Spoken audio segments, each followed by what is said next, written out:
Hindi pwedeng hindi kami makabisit dito. Hindi namin siya kaano-ano pero ang sakit. Ang sakit na nangyari sa kanya kaya nakikiramay talaga kami sa pamilya ni Rene. Nilubos-lubos ng mga tagahanga ng Ateneo student athlete na si Rene Bobet Baterbonia ang huling pagkakataong makiramay at bumisita sa kanyang burol ngayon. Live mula sa Agusan del Sur, nasa frontline ng balitang yan, si Bril Montalvo ng News 5 Mindanao. Bril, kumusta ang sitwasyon dyan?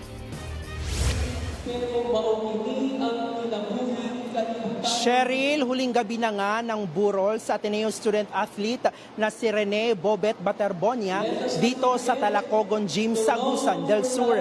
Kaya naman dagsa ang mga nakikiramay at mga gustong sumilip kay Baterbonia sa huling pagkakataon bago siya ihatid bukas sa kanyang huling hantungan. Simula umaga hanggang gabi, halos mapuno ng fans ni Rene Baterbonia ang Talacogon Gym. Abot hanggang sa labas ang pila ng mga gusto siyang masilayan. Hindi pwedeng hindi kami makabisit dito. Hindi namin siya kaano-ano pero ang sakit.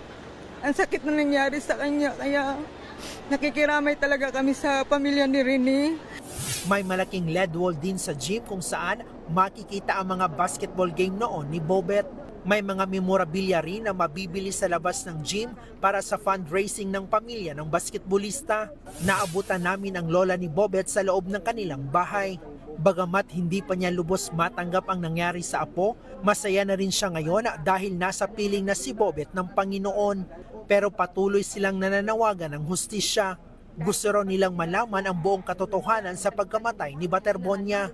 May mensahe din siya kay Tab Baldwin. Coach Baldwin, ikaw man ang nagunit diha sa akong apo kay naa sa imong kamot nakaadto to. Siguro baka panawag dali na diri kay mag-train na ta. Coach, tubagag yun ning akong kuan sa akong apo kung unsang imong ikasultiani, Coach Baldwin. Ay sakit kaayo pagpaingon dito sa Manila buhi. Pagbalik diri wa na intawong patay na. Inihahanda na ngayon ang paglalagakan ng mga labi ni Rene Baterbonia dito sa bagong Talacogon Memorial Park. Ang pumanaw na student athlete ang kauna-unahang personalidad na ililibing dito. Bukas nakatakdang ilibing ang basketballista. Hanggang mamayang gabi na lang ang public viewing para sa kanyang labi.